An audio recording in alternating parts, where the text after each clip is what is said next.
From VQR and the Center for Media and Citizenship, this is Circle of Willis. For this episode, I talk with Brian Nosek about his efforts to increase the public's trust in scientific findings through openness, repeatability, and taking a critical look at how scientists are rewarded for their work.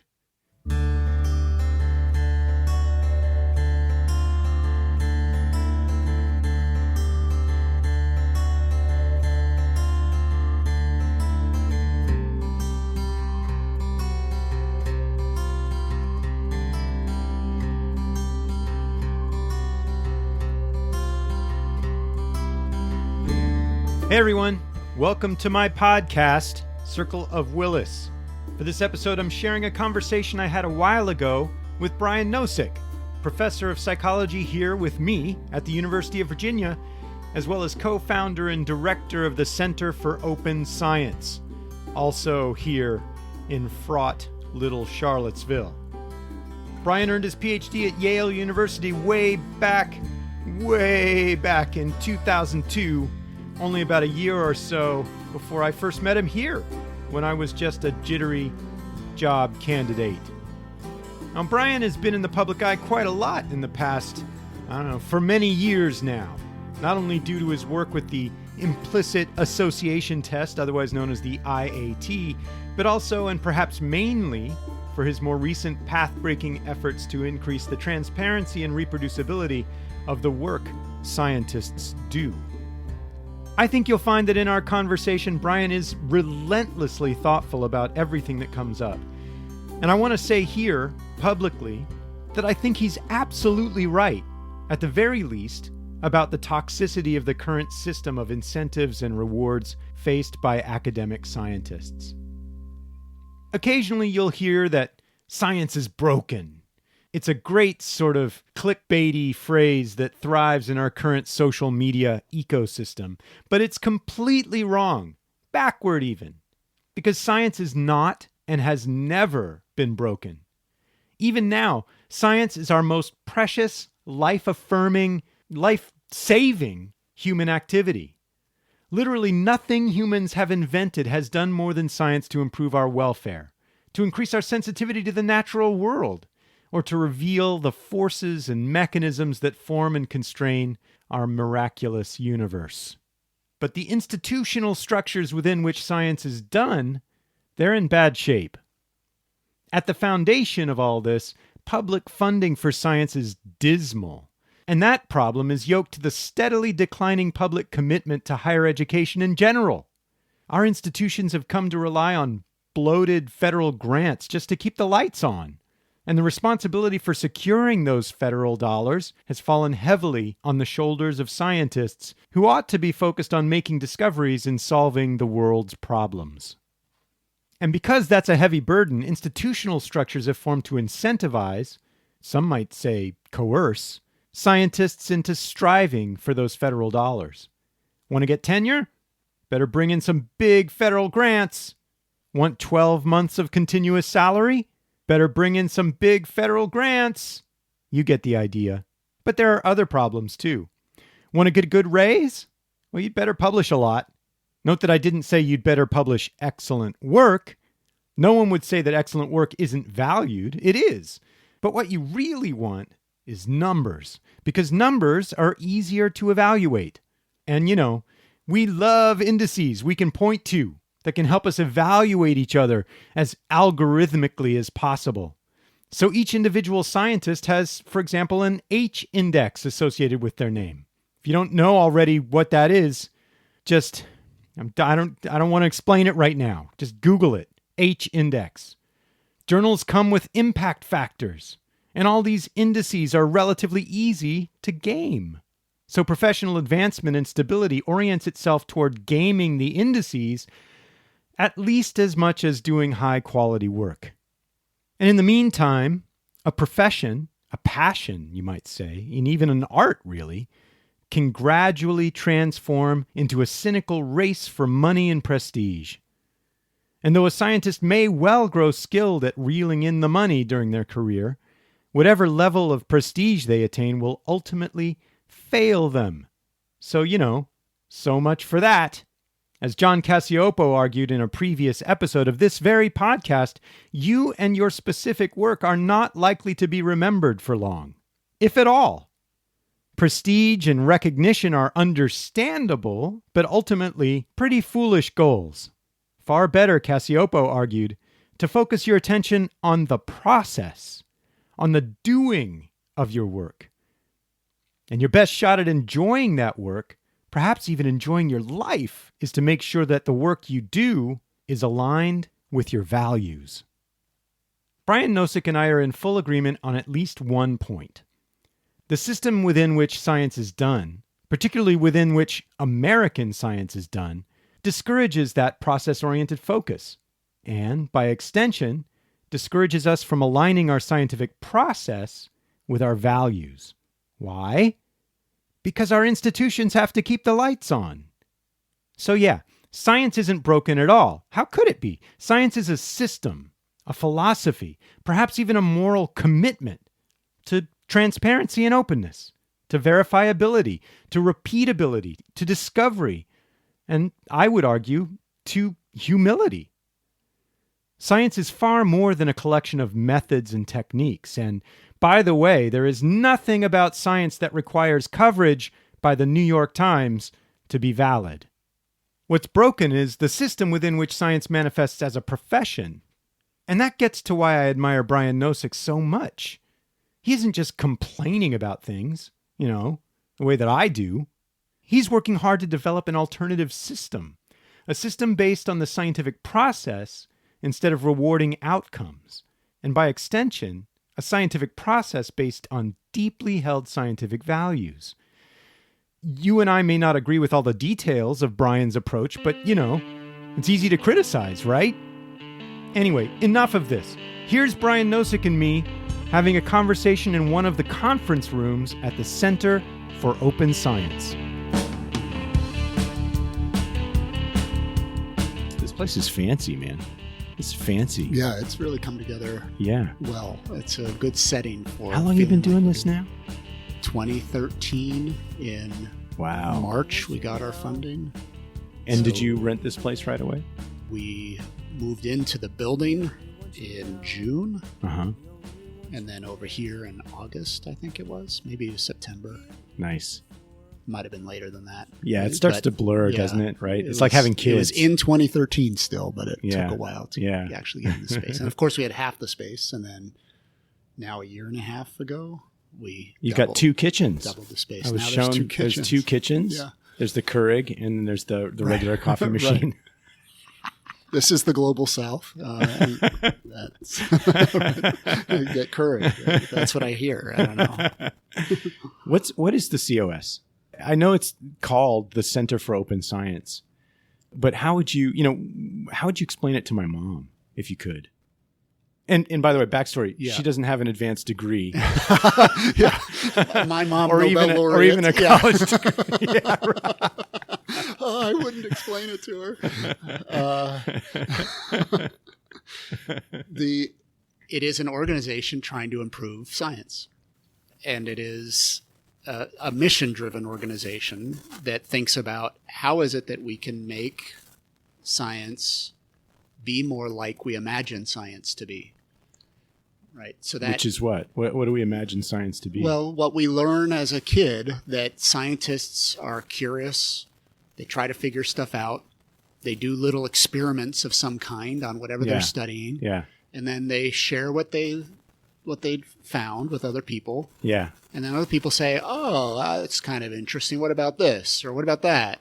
And then they share what they figured out. And they tinker. And it's a lot of tinkering, discovery, a lot of false starts, a lot of broken beakers and explosions and of getting it wrong lots of times. Lots of times. And that's then, the rule in a way. Yeah. And then at some point sort of saying, "Oh, I think maybe this." And then other people say, "Well, maybe, I don't know, but Obviously, we're both scientists, so this is sort of the sandbox that we've learned to play in, right? And it's but there is this other view of what science is, which is that some really amazingly smart people. I don't know what that makes me laugh. You're thinking of all your amazingly smart people that you self-described. Right, yeah. Really smart people go into a place that's, got Gothic spires, and we discover the truth, and then we come out with our, very fancy-looking beanies and robes on, and we pronounce what the truth is. Yeah. And there they can then take that truth and stop eating eggs to lower their cholesterol or whatever. Right. Right? I mean, I think that's really what people think this is about. Yeah, in some ways, but I also think there is that enjoyment of, like, the fifth grade science fair, right? Of an appreciation that, there is that stereotype of the people at a distance. Yeah. That are elevated somehow or separate somehow, but also the sort of boots on the ground, down and dirty, of just stumbling through, trying to figure out hard problems. And I think both of those are true at the same time, of the imagery of scientists or how science works. Yeah. But the goal that we have is the core of that, whether it's the elevated kind or the sort of ordinary kind of science. The core of that is it's a conversation. It's a search, trying to figure stuff out, and people sharing what they learn with others, and people challenging that, being skeptical, right? Everyone understands that science is about skepticism. And sort of saying, I don't know, maybe this, maybe that. And that's what COS exists to try to help facilitate, is the actual conversation, right? And what does it mean, conversation? How do you translate that into words that we use a lot? Well, it's openness. It's a transparent discussion of, what are we trying to figure out? How are we trying to figure it out? What did we find? What do you think? Yeah. That's it. I see. So the center, it sounds like, has a pretty broad overall mission. Yeah. But within the center, you have this sort of open science framework. Yeah. Right. So how do you distinguish that from the COS broadly? Yeah. So the mission is that global concept, right? That abstract concept of just open sharing of information, facilitating the dialogue of what science is supposed to be. Yeah. The how we get there is the strategy of the center, and that is thinking about, well, what are the realities facing how we get science to be that way. Yeah. Right. And part of that is assessing what's the current culture. The culture of science has particular things that happen that aren't quite aligned with that nice ideal of how science is supposed to work. So what are some of the problems with the current culture? So what are some of the problems? Well, what is it that I do on a day-to-day basis as a scientist? Yeah. I am curious. I am trying to figure things out. I am talking to people. But it all gets grounded in this very specific system of incentives and rewards. What makes it so I can continue to be a scientist? Right. That the students in my lab How can I keep doing my work? Can become scientists in a way that is a profession rather than just an activity. Right. And it's that profession part of being a scientist where we get this gap between what we idealize as science and what we actually do as science. Right. The profession part requires me to write down things that I figure out and have it go through a pipeline of people saying whether it's good enough for other people to read. And it's only when it gets through that pipeline that I get the rewards that actually mean something for me in a career, right? Well, what is that pipeline? and publication. Right, publication. So the end of the pipeline being really other people reading it. Yeah, and of course that is still aligned with the interests of science, right? Is that other people will respond and things that are impactful and important and good ideas or bad ideas that are at least worth responding to, will have a conversation. Yeah. But it gets channeled through a very specific process, which is I need to write papers and get those papers published in order for me to get rewards.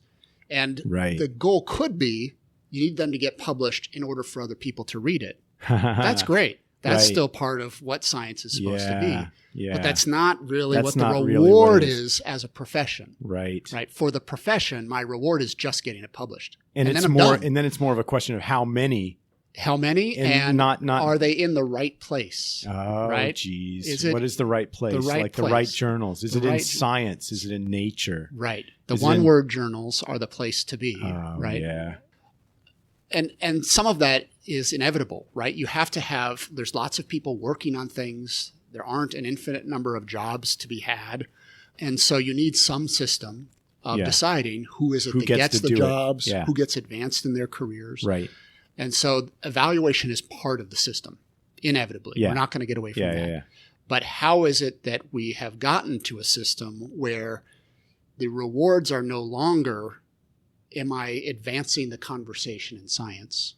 And really now are focused on, am I getting publications in the right places? Am I getting grants in order From to the support right- yeah. from the right sources with the Yeah. right amounts of money, with Yeah. the right things to support my institution?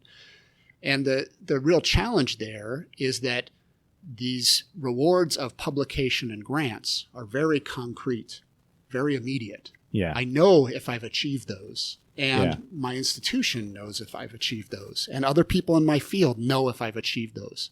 That concreteness Yeah. makes them That's nice. focal, Yeah. right? Yeah, It makes it hard to ignore counting publications, counting where they are, counting dollars, counting how much in order to assess my worth as a Right. scientist. Right. Right? Where there's those other things, advancing the conversation, making people think different things, right? Pushing out people's boundaries, challenging conventional ideas. Those are abstract. Yeah. Right? It's not so easy to decide, have you done that? Right.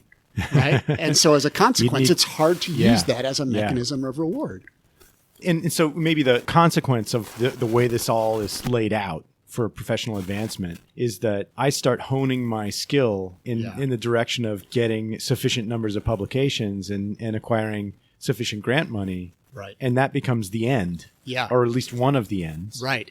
And it's very hard to avoid, right? So it has Yeah. a couple of selection pressures. One is it selects for people that are good at writing papers. Getting papers getting out. grants, right? Right. So it starts to change who it is that gets advanced Right. because of who has those skills that aren't necessarily the same as advancing the conversation skills. Yeah.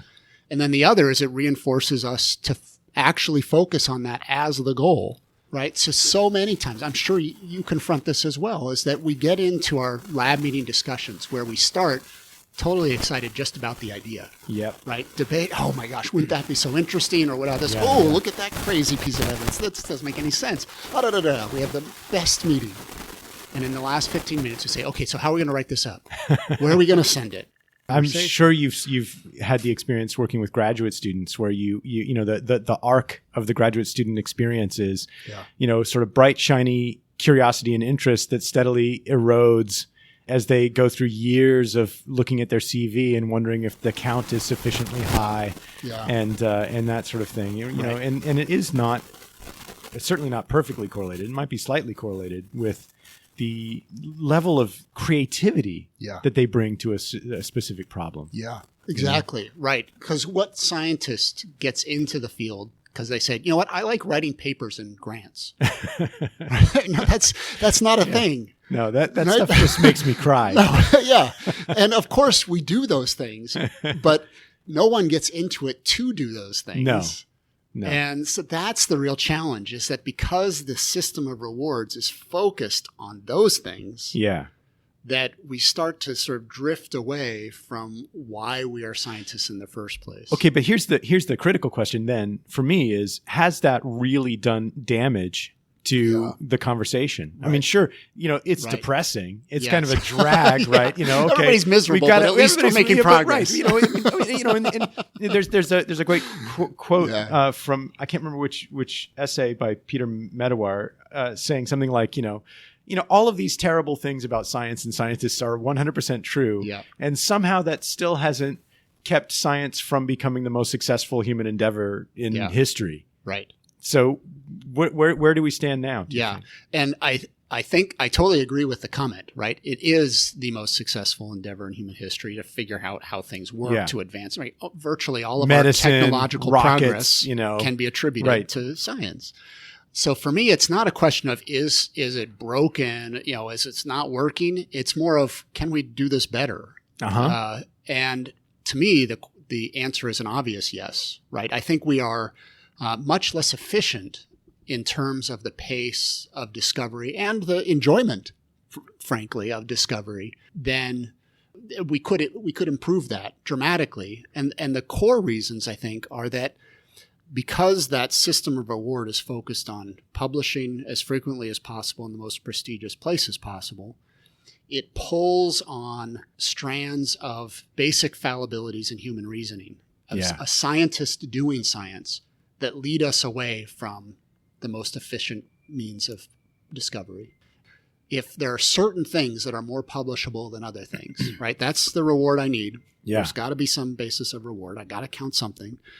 If there are certain things that are more likely to be rewarded, then I'm going to make use of these enormous frontal lobes in order to make sure I get as many of those things as possible. Yeah. Right. And so I need positive results more than negative results. I need novel results more than repetition. You need to show up in the New York Times. You need to have a lot of productivity that you can point to. And it's got to be exciting and sexy and interesting. And of course, who doesn't want those things? Of course I want those things.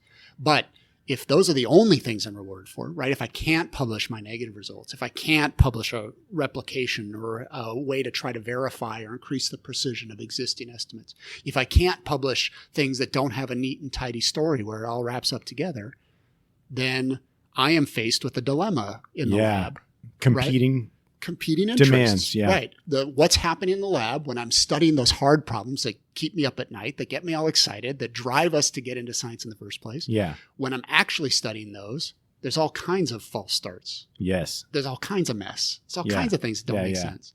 Right? That's the joy of doing the science in the first place, is that slow pace toward actual discovery. Sure. But the incentives are all about, nope, it's got to be clean, tidy, and you got to do more of it. Yeah. And so now I have this situation of what's really happening in the lab is kind of messy. All the incentives are for beauty. And so what do I do? There's a lot of flexibility in how science gets done. I have many studies that I do and only a subset get written up. I have many ways to analyze my data, only a subset might get into the paper. All of that flexibility then creates opportunity for me to leverage making beauty out of mush. And I don't need to, and that can be seen as very cynical, like, oh gosh, well, Brian's just a dishonest guy because he's going to make things look beautiful that aren't. The challenge is if we were really good, rational thinkers, then I would know when I'm doing that. Right? I would see that, wait a second, I am going down this path because it looks better. It's a little bit like I'm not doing these. It's a little bit like playing 20 questions with your data, you're saying. Sort of like, sooner or later you arrive at an answer that looks publishable. That looks really good. But it also, along the way, have, instead of cynically just saying, I need a beautiful result to be published. You've persuaded yourself. I've persuaded myself. Yeah. Right? I am interacting with my data in an honest way. Yeah. That is simultaneously a biased way. Right? Right? So I am genuinely trying to figure stuff out. But because there's certain things I need, I've got motivated reasoning. I will find that nicer looking result to be more compelling. Yeah. Right? And that study where we did as a follow-up to just make sure that we had that phenomenon and it turned out to be a null, I look at it and say, oh my gosh, look, this of course is a we did it wrong that design. time. Yeah. Get rid of that one. How do we even think of doing that study? That's crazy. Yeah. Right? It's so easy. I mean, and these are things that we know from our psychology that we do so easily and so pervasively. Yeah. Right? Confirmation bias. Yes. It's natural in that general sense for us to look for information consistent with our existing beliefs rather than inconsistent. Right. And we'll selectively appreciate the world aligned with that. Hindsight bias. Yeah. But we will see different outcomes and then we'll say, oh, of course we would have thought that this would only work with men and not with women. Yeah, that's what my hypothesis would have been. Yeah. And I even remember it as that was my hypothesis, even though I hadn't even thought about gender initially. Right? So we just do these things so fluidly that we don't even see that we're doing them. Right. And that's a real challenge for humans doing science. And just bring us full circle a little bit. Part of the problem with the incentive structure you're arguing is that it doesn't encourage us to worry about that. Exactly. It encourages us to take advantage of it rather than be afraid of it. Right. And that's really the core of, we're going back to this idea of how we idealize science to be, is this open conversation of this is what I did and this is what I found. Yeah. Right. The process is not transparent. What you get when you read one of my papers is my summary of what I think I did. After it's gone through a potentially very complex process. Yeah. Right. And it is my most genuine attempt at being accurate. This is how we are. This is what it is. The big we. Yeah. And so if there's fingers to point, then we have to point them everywhere. Yeah. And of course, there are people that deliberately take advantage of some things. Right. And I sort of put that aside. That's a sort of a special category, I think. It is. And, it's nice to sort of say, oh, that's qualitatively distinct. And in some cases, it certainly is. And there is a continuum, right? People are more or less willing to sort of pay attention to the fact that they might be biased. Nevertheless, I don't care about that, right? Yeah. In the specific sense of there will be cheaters in any system. Always. Yeah. And we have to worry about that as a different phenomenon than the ordinariness of human reasoning trying to do science. So I'm worried about myself in the sense of I want to do the best science I can.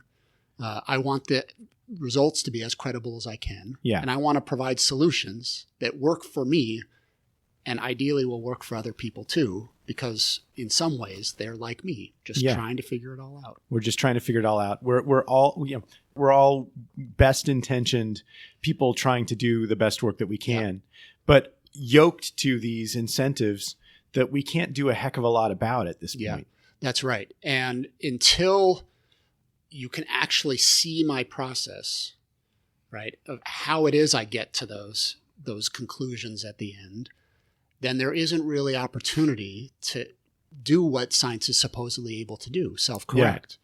Yeah. That's really where the core challenge is that because all you see in the current process, all you see is my summary report of what I did, then you are reliant, in terms of an independent observer, you are reliant on what I am able to and did report to try to get insight onto where it might be flawed and where it might be good. So is the COS trying to open up? This gets back to that question I asked that I sort of deflected us from. The open science framework as sort of underneath the overall umbrella of the COS mission. The open science framework is about sharing the process. That's right. Yeah. Not just the summary. Exactly. How do we open up the entire research life cycle? But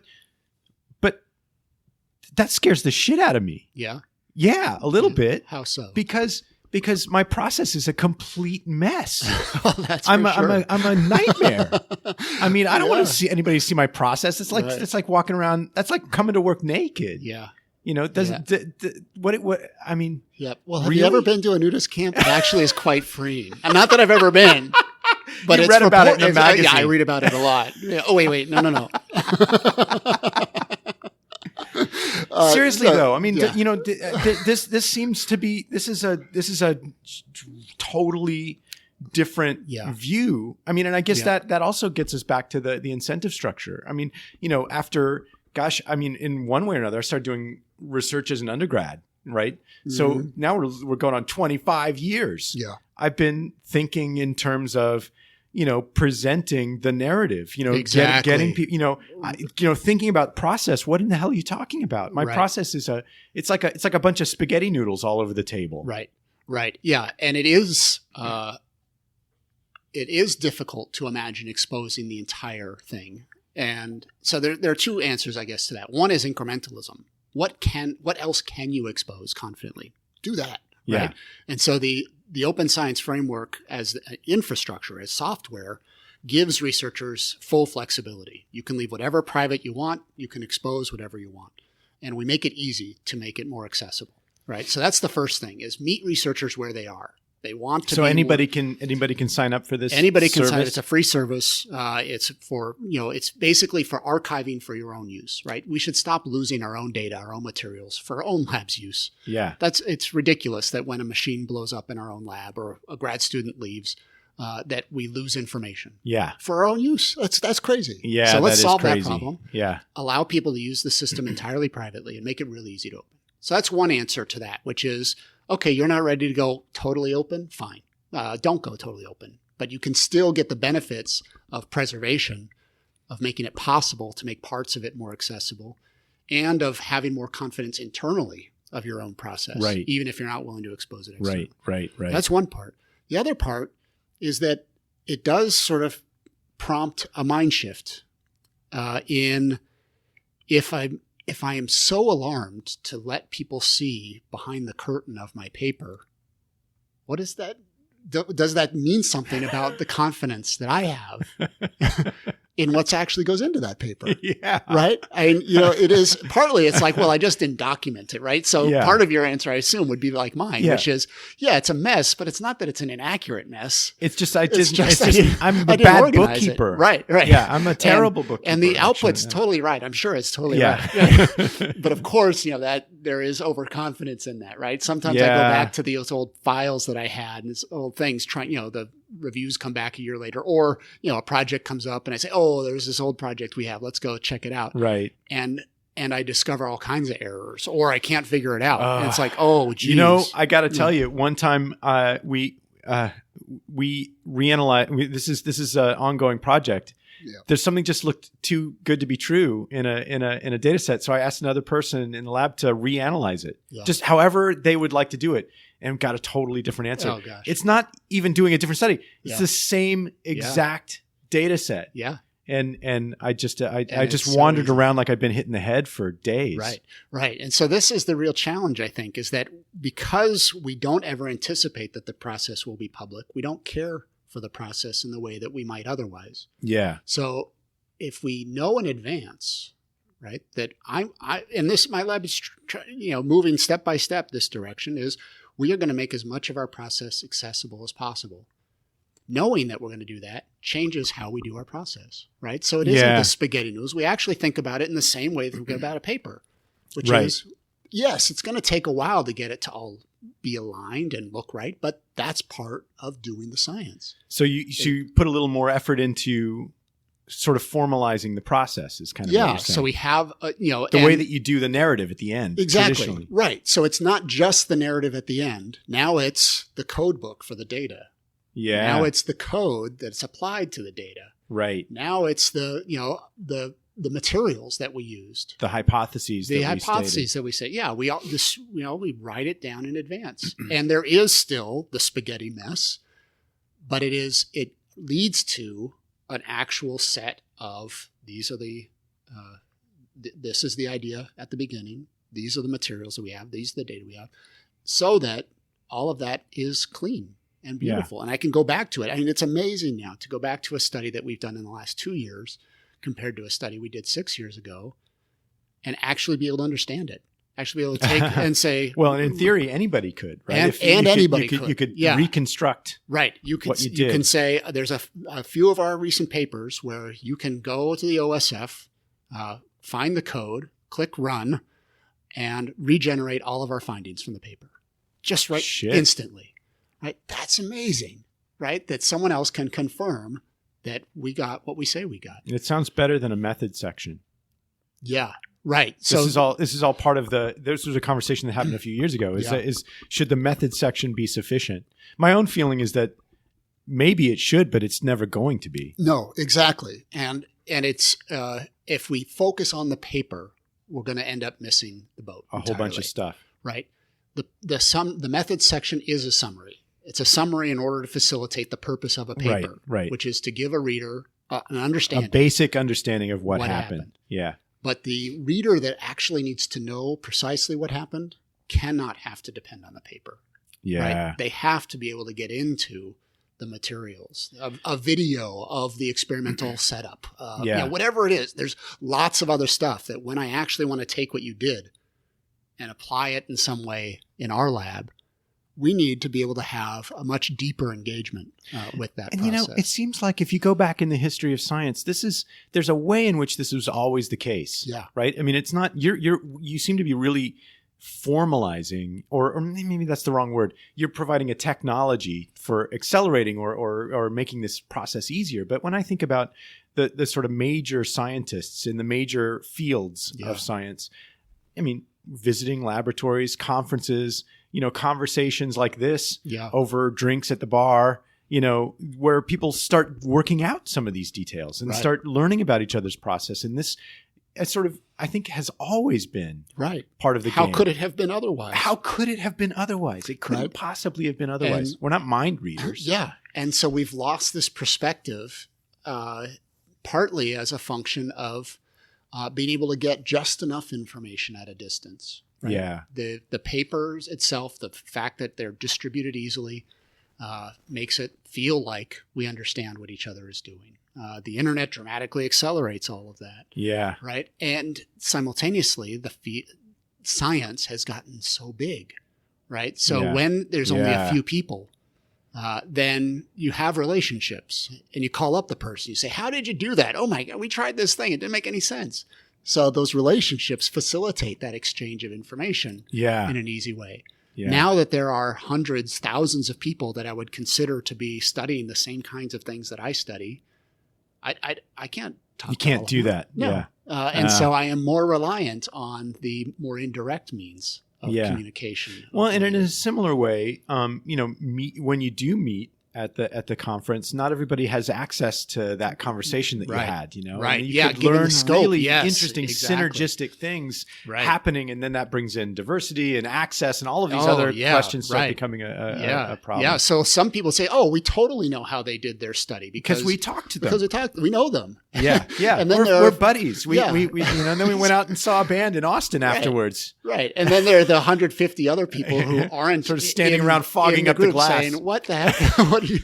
How come you didn't tell me that you didn't replicate that study, after 10 tries? Because I did too, and now we both wasted our time." Right. Yeah. And so that is a real critical point, is the accessibility of that, right? And the degree to which it creates this elitism in science, right? Yeah. We are so lucky to be at a place like University of Virginia where we have access to everybody. Yeah. If I email people, they usually respond because we have a position, a status, a credibility that's instantly applied based on the circumstances that we're in. And that it's easy to not see that privilege in the insight that we have in our own domains. And to also not see the opportunity cost that comes along with it, because for science in general, because we're pretty smart, but we're not that smart. There's all kinds of people out there in the world who don't have this access that could be really contributing in important ways to the problems we're wrestling with, and that currently don't have access to that. Right. Yeah. And so that really is the it's not subversive because it's stated is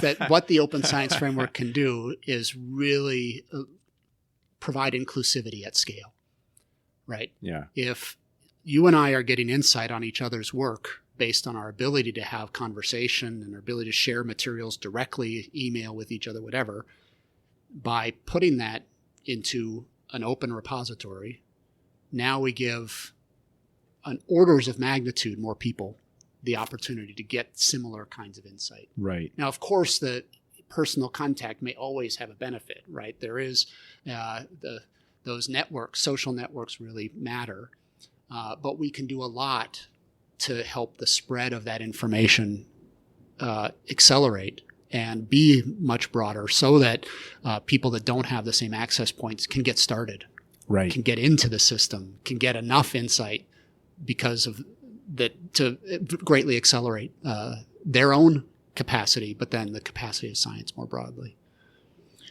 So this sounds great, right? This sounds really great, but it also sounds, the thing about going to the conference is that it's kind of easy. Yeah. You sidle up to the bar and you have a beer and you chit chat and it's fun. Yeah.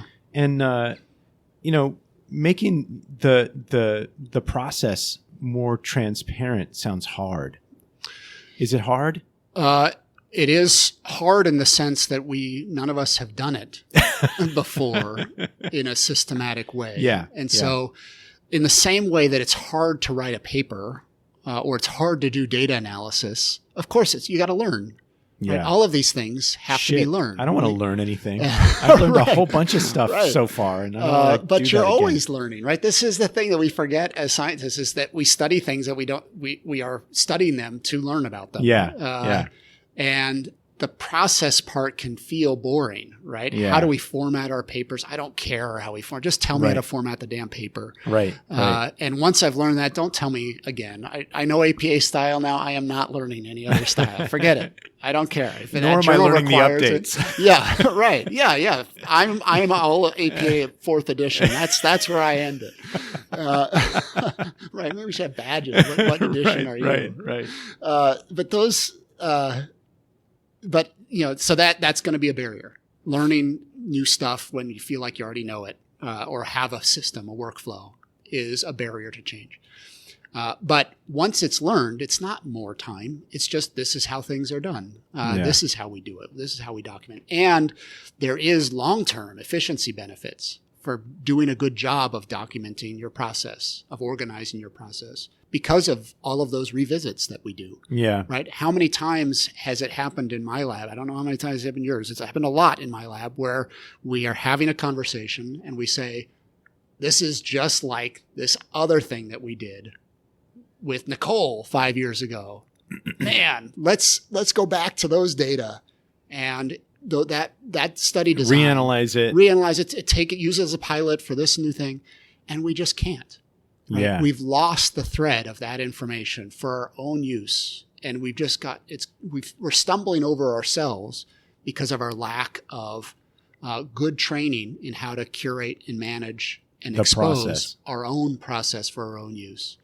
And so that's where I think we can ultimately make a case that it's worth people's time to learn that stuff, because it's not just for the greater good so that someone else that they don't know can learn about this. It's so that themselves a year from now can get right back into it. And keep moving. Yeah. You do. I don't know if you've had this experience. I imagine you have, but I certainly, I've read various histories of science and, scientists' work. And one thing that I've always really envied is the sort of progressive, systematic working through a problem over where you just keep building like this trajectory, rather than sort of having this cool finding and this cool finding and that cool finding, where it's sort of, cumulative work. It seems so important and enviable to me. And that process seems really help that. Yeah. And historically, that incrementalism, which has been seen as a bad word in science, but it really is that cumulative nature, is building and on different findings, that historically has been a single person or a single small group working on that. But now the problems that we have are so big that there are lots of people working on that. Yeah. Right? Why are there these huge debates about CRISPR and who is the originator? Well, it's because lots of people were working on the same problem. Yeah, whereas there aren't those same debates for a lot of historical problems, because it was that person that was working on that problem. Yeah, with massive funding, or sort of, and many years, and right? lots of time to spend sort of sipping tea and contemplating the next move. Yeah. But now the spread of that just amplifies the need for better communication, more transparency of the process of the materials and everything else, so that the many minds working on the same problem have access to the same knowledge base. Do you think it's going to slow things down? I guess it depends on what you mean, in the sense of it does take a little bit more time to write down, rather than just say, "Oh, I'll remember," and move on. Yeah. In the short term, that takes more time. In the long term, we don't just remember, and we forget, and we lose things and everything else. So I think the cumulative benefit is that things will move faster. But at the same time, it's not, I think, that we'll necessarily be faster in any one line of research. It may be slower. It just may yield more. It may give us the sort of subjective experience of being slower. Yeah, and simultaneously we may get more we may make more progress in science. We may discover more things more quickly by being more efficient with our process. So this gets us to the crisis. Yeah. Right. If I can use that. I mean, I don't know if that's even the right way to put it anymore, but call it the reproducibility movement. I was going to ask you if there is a movement, and what the name of the movement is, because it's sort of like, I don't want to say the wrong thing and offend people, but at this point, I just sort of have resigned myself to offending someone, because that's the social media age. Right. But let's call it the reproducibility movement. Yeah. Can we call it that? Sure. So it seems like, we all have learned that there's these trade-offs. There's the type 1 error, type 2 error trade-off. There's the external validity, internal validity trade-off. And these are things that we all understand and we all sort of pretty much know. I mean, one thing with the current state of affairs, where people are just like bam, bam, bam, bam, bam, bam, getting a bunch of papers out as fast as they can, is that the trade-off there is that we might make more discoveries at a faster rate, but a lot more of them might be wrong. Yeah. And so the other way to look at this, is if we focus more on the process, we might make discoveries at a slower rate, but we might be right more of the time. Do you think that that's a fair characterization? It is fair in the sense that is at that sort of first level of analysis, that would seem to be the trade-offs. And you could make arguments that it isn't quite that way, but let's go with that as the trade-off. And I'm willing to hear that. I mean, I don't know whether that's right or not. So then the ultimate question is, what is optimal? Because let's say that the proportion is different in the number of true discoveries. We'll use true loosely here. Yeah. And the total volume of discoveries, right? And so there Base has to be at some point where ratio. there's an optimization curve of which way you should do it. There are some parts that suggest that it isn't just as simple as a trade-off between the two. The best example probably is low-powered research.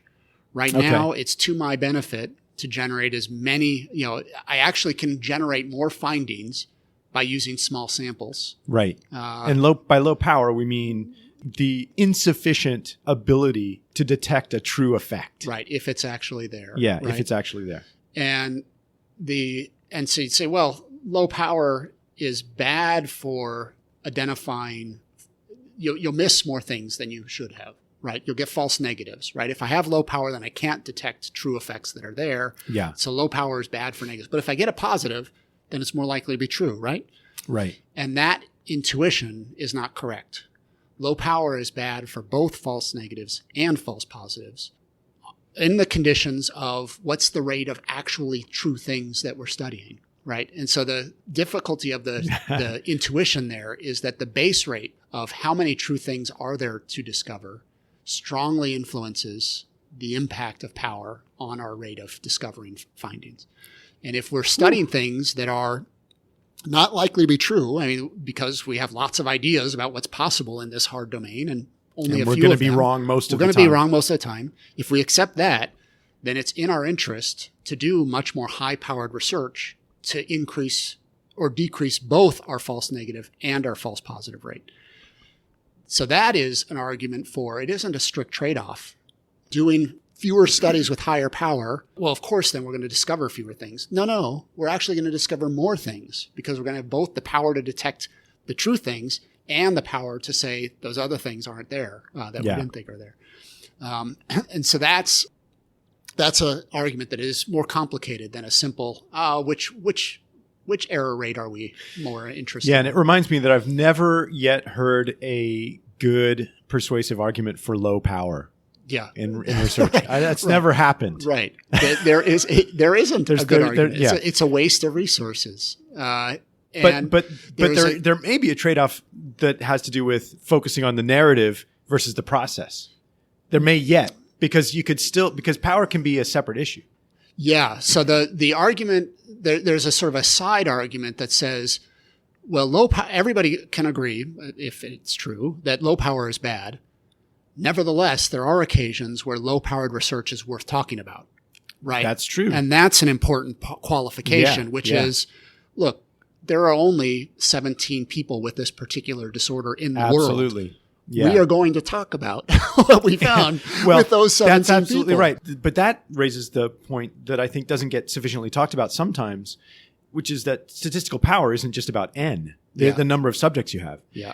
Design Yeah. has a huge Exactly. impact on Right. power. So you can take those 17, the development of exposure therapy, Yeah. which is far and away the most effective clinical intervention ever devised by clinical science, was built on N of 1 studies over and over and over again. Right. Because Right. of the designs, because the very careful way that they documented changes when interventions were implemented. Yeah. Those are logical arguments, and power is a logical Right. argument. And even in the scenarios, right, that we can imagine many cases where we have very little data, but it's such precious data that we want to talk about it. That's right. So Yeah, that's, right. That's Even not saying, setting that aside. So we will accept the point and embrace the point that whether we take data seriously or not has lots of different influences, but simultaneously the confidence that we have in data is limited by statistical power inevitably. We will just make slower progress when it's harder to get the data that we need. That's just a reality. And so that's a hard thing for a lot of in this reproducibility movement for a lot of people to face because of the high variation in how hard it is to get some kinds of data. Right? Yeah. It's really hard to get a lot of data from babies. Yeah. It's hard to get the babies into the experiment itself, and it's hard to keep them engaged enough to get enough data from them. Yeah. That's why I don't study babies. And so, that is, if you are concerned about power, then studying babies is a bad idea because it is really, really hard. Yeah. And this is a very difficult thing to confront, right? There's an entire discipline focused on data collection with babies. And to say, well, we just really can't do that very efficiently or effectively is like, what are you talking about? Are you saying we need to shut down this area of research? Yeah. Well, no, but we do because we think that's important. We want to understand babies' interior lives. We are going to have to accept, given the realities of the statistical realities of power, that our progress is going to be much slower than in other fields. And so the pace of those amazing discoveries and confidence in those discoveries is necessarily more slow in fields where it's hard to get sufficient data. And so the standards have to be different in order to evaluate that compared to psychophysics. Do you think that that's a general principle, or do you think then there again it sort of depends on what we're studying? It sort of depends on because I think of Judy DeLoach's work with toddlers, for example, and I did one of these with her, and she was talking about how the scale error effect. Right. They published that with no statistics at all. Yeah. Because it was just, does it happen or not? Yes. So that's a fantastic point. And that is because you can study things, you're just limited to what is possible, right? If the question is existence proof, one person's enough. Yeah. Yeah. And one instance of it on that one person is enough. If the question is for very large effects, great. Yeah. Small samples, no problem. But Yuri Simonson has a great paper on this argument about telescopes. Right? Yeah, it's great. You simply cannot study something if you don't have the precision to measure it. Yeah. You simply can't do it. Yeah, and so saying we're going to study these galaxies that are this, light years away with this tiny little telescope, it's a non-starter. Yeah. And it's easy in the context of a physical telescope and seeing something to understand that. It's much harder to see that in the statistics of inference. Yeah, absolutely. But the same concept applies. Yeah. That's a real challenge. So is then part of what the Center for Open Science does, so it provides this opportunity to share our process, maybe some guidelines for how to do that. Is it also policing? Is it part of a sort of a methodological police force to sort of spot bad practices? No, in the sense that there isn't anybody with enforcement capacity in science. But right? do you think that would be helpful to have like a centralized, like a regulatory body? I'm pretty libertarian about how science operates best. And that is that what we want, I think, in a productive scientific process is an open marketplace of ideas. Yeah. And that open marketplace of ideas, in order for it to work, and this is really where I think it's not working where it should, is that we don't actually have insight into how those ideas, what the evidence is supporting those ideas. And that's the transparency part. Yeah. Right. So the main change that I would like to see is transparency of those ideas so that self-correction of how science is supposed to operate as a distributed system where there is no authority, there is no hierarchy, there's just ideas and there's evidence, and those get debated and challenged, and there's clusters of support formed. This group thinks that that's true, that group thinks that's true. Let them fight it out, right? Does it actually yield the truth? Does that emerge from all of that system? Well, that's a hard problem to figure out. But I think it is the kind of system that we can get at sort of the ground level as researchers deal with it.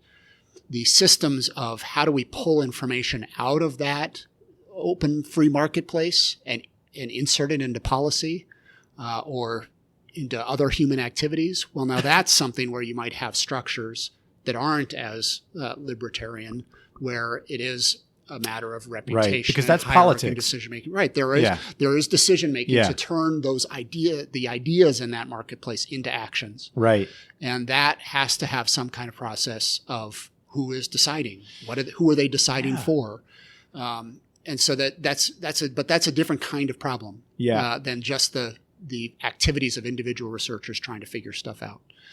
So getting back to what your question was, no, I don't think police is not a role in that environment, but critical evaluation is. It must be. Skepticism is. There's no science without that. But it isn't with differential status, right? The implication of police force is that there are some people that are in charge. And you know how it's done. Right. And other people don't. And we are going to be make in charge of you. Right? Yeah. And I don't think that's how it should work. It should work, which is close to what it does now, which is you and I disagree and we argue about it. Yeah. And well, I say you should have done it that way, and you say, screw you, I did it this way, and then that's where it ends. It's really interesting because I think about I did a sort of methodology minor in my PhD, and we talked a lot about philosophy of science over the years. And there's this sort of what you're doing with this doesn't align perfectly or conflict with any of the major philosophical movements that I can think of. Yeah. And I mean, it seems like, if we had Karl Popper and Paul Feyerabend here, neither would be particularly offended by what you're talking about. I mean, Paul Feyerabend has epistemological anarchy, right? It just anything goes in order to get to the truth. But I would guess that part of that would be openness about process. Yeah. Yeah. I think and this is really, that's an important point, because I think really what our exclusive aim is on embodying the values of the enterprise. Yeah. Right. Not of what it is how one gets to truth, right? The philosophies of science can all be layered on top of sort of the basic units of you need to communicate. You have to share what you've done. You have to be open with your process. Yeah. Right. How else are we going to evaluate it? Right. And what would be the credible philosophical argument of nobody share anything and we'll argue about who's right. Right. They're just, it's sort of like that's religion, right? I mean, not to offend my religious friends. Yeah, there I did it. Cat's out of the bag. But that's really where it is, right? Yeah. Is that you have to, as a precept for actually having intellectual discussion to try to figure something out, these are the basics. Yeah. And that's all that we're trying to do, is not push beyond that, of just getting the marketplace the information it needs for those debates to happen. I love it. Brian, this was really great conversation. Yeah, thank you so much. Really fun. That was Thanks, really fun. Jim. Yeah, all right. Great to chat.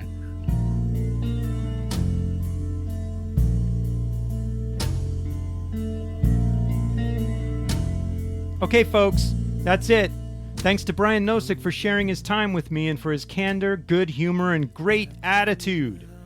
Thanks to Brian also for the work he's done and continues to do to bring real, practical resources to bear via the Center for Open Science, to encourage and empower scientists to focus on their values as they do the difficult and deeply rewarding work that they do. Thanks again, Brian. I admire you a lot.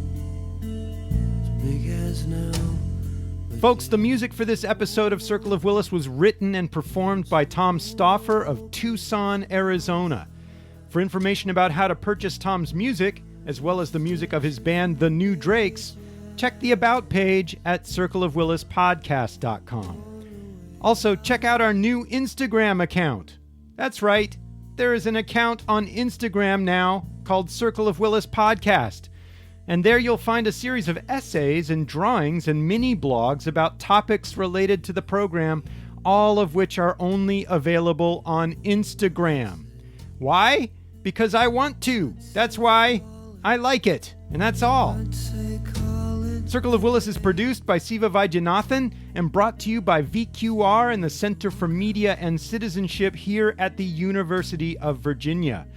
And Circle of Willis is a member of the Teej FM Podcast Network. You can find out more about that at teej.fm. Special thanks to VQR editor Paul Reyes, WTJU FM General Manager Nathan Moore, as well as NPR reporter and co-founder of the very popular podcast Invisibilia, Lulu Miller. If you like this podcast, how about giving us a little review at iTunes and letting us know how we're doing? It's super easy and we like it. Or go the more direct route by simply sending us an email at circleofwillispod@gmail.com. That is circleofwillispod@gmail.com.